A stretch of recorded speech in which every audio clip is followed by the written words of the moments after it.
નમસ્કાર દર્શક મિત્રો, આપ નિહાળી રહ્યા છો સાઈ ગ્રુપ મીડિયા હાઉસ દ્વારા સંચાલિત નવસારી લાઈવ અને ઝટપટ ન્યૂઝ। નવસારી રેલવે સ્ટેશનનો પૂર્વ વિભાગ એટલે કે પ્લેટફોર્મ નંબર 2 બાજુ કે જ્યાં ગુપ્તા હોટલથી લઈ અને ઉદ્યોગનગર સુધીનો જે રસ્તો ખરો ત્યાં ડિમોલિશન કરવામાં આવ્યું હતું। ડિમોલિશન કર્યાના લગભગ 2-2.5 મહિના બાદ ત્યાં રસ્તા પહોળા થયા, કારણ કે ડિમોલિશન કર્યા બાદ એઝ ઇટ ઇઝ અવસ્થાની અંદર મૂકી દેવામાં આવ્યું હતું। પછી ડામર વર્ક થયું, રસ્તા બન્યા, રસ્તા થોડા પહોળા થયા। હજુ પણ ટ્રાફિકની સમસ્યા એઝ ઇટ ઇઝ છે, પણ ખબર નથી પડતી નવસારી મહાનગરપાલિકાના આ એઆઈ ઇજનેરને, કારણ કે આ એઆઈ ઇજનેર એવા છે કે જે કમિશનરની પાસે જાય છે, બિફોર અને આફ્ટરના એઆઈના ફોટા બતાવે છે અને કમિશનર સહી કરી આપે છે। હવે ખબર નહીં આ કઈ મલાઈ મળતી હશે કે હવે ત્યાં એ લોકો ડિવાઈડર બનાવવા માટે જઈ રહ્યા છે। 365 દિવસ ત્યાં પોતાની રોજીરોટી ચલાવતા આ રિક્ષા ચાલકોએ ગઈકાલે મહાનગરપાલિકામાં જઈ અને એક આવેદનપત્ર આપ્યું કે ત્યાં રસ્તા આમ પણ પહેલેથી સાંકડા છે। ઓલરેડી એક એપાર્ટમેન્ટ કે જેની અંદર દુકાનો આવી છે એ રસ્તાની વચ્ચોવચ્ચ છે, એ રસ્તો પહોળો કરતી વખતે એપાર્ટમેન્ટ બચાવવામાં આવ્યું, એનો અહેવાલ અમે પાછળ પણ તમને દર્શાવ્યો હતો। તે છતાં પણ તમે જુઓ કે હવે ત્યાં ડિવાઈડર બનાવી રહ્યા છે।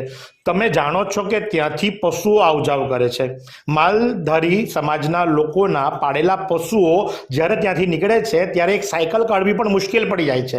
રિક્ષાની વાત તો દૂર રહી ગઈ, ટુ વ્હીલની વાત તો દૂર રહી ગઈ, તેમ છતાં પણ ત્યાં ડિવાઈડર બનાવવાની વાત ચાલી રહી છે।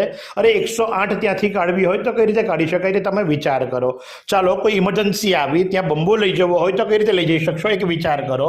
ખબર નથી પડતી આ મહાનગરપાલિકાના એઆઈ ઇજનેરને કઈ મલાઈમાં ઇન્ટરેસ્ટ છે કે રસ્તો પહોળો કરવાની જગ્યાએ રસ્તા સાંકડા કરી રહ્યા છે। ને તમે જ મને જણાવો કે ત્યાં ડિવાઈડરની શું જરૂર, ચોક્કસથી કોમેન્ટ કરો।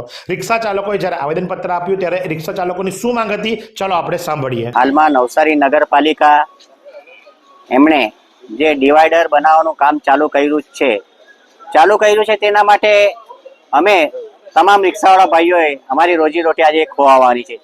ખોવાની તેનું કારણ એક જ છે કે જે બનાવે છે તેના માટે કોઈ વાંધો નથી, ગુપ્તા લોજ પાસેથી લઈને ક્રિષ્ના દાણાચણા સુધી બનાવે તે વાંધો નથી, ત્યાંથી એટલો રસ્તો છોડી દે અને અમારી રિક્ષાની રોજીરોટી ચાલુ રહે એના માટે સાહેબને અમે ભલામણ કરવા આવ્યા છે। તમે જુઓ છો એ મુજબ કે જે પ્રમાણે રિક્ષા ચાલકોએ પોતાની આપવીતી કહી, કારણ કે આખો દિવસ ત્યાં પોતાનું પેટ્યું રડતા હોય, એ લોકોને ત્યાંની ભૌગોલિક પરિસ્થિતિ આપણા કરતાં વધારે ખબર હોય અને એ લોકો જો ના પાડતા હોય તો શા માટે ડિવાઈડર બનાવવામાં આવી રહ્યા છે આ કંઈ ખ્યાલ આવતો નથી। માત્ર અને માત્ર જ્યાં સુધી કોઈ સત્તાધીશ ખુરશી પર નથી બેઠું ત્યાં સુધી સરકારી બાબુના હાથમાં સત્તા છે, તો એઆઈનો ઉપયોગ કરી આફ્ટર બિફોર બતાવી અને આ જ રીતે ધંધો કરવો એવું લાગી રહ્યું છે। આ લોકોમાં ચર્ચા છે, આ કટાક્ષ લોકો મારી રહ્યા છે અને લોકોની વાત અમે કરી રહ્યા છે। અમે કોઈ જ આક્ષેપ લગાવતા નથી, પણ જનતા જનાર્દન છે, જનતા હોશિયાર છે, ભલે બોલતી નથી પણ કોમેન્ટ તો કરી જ શકે છે।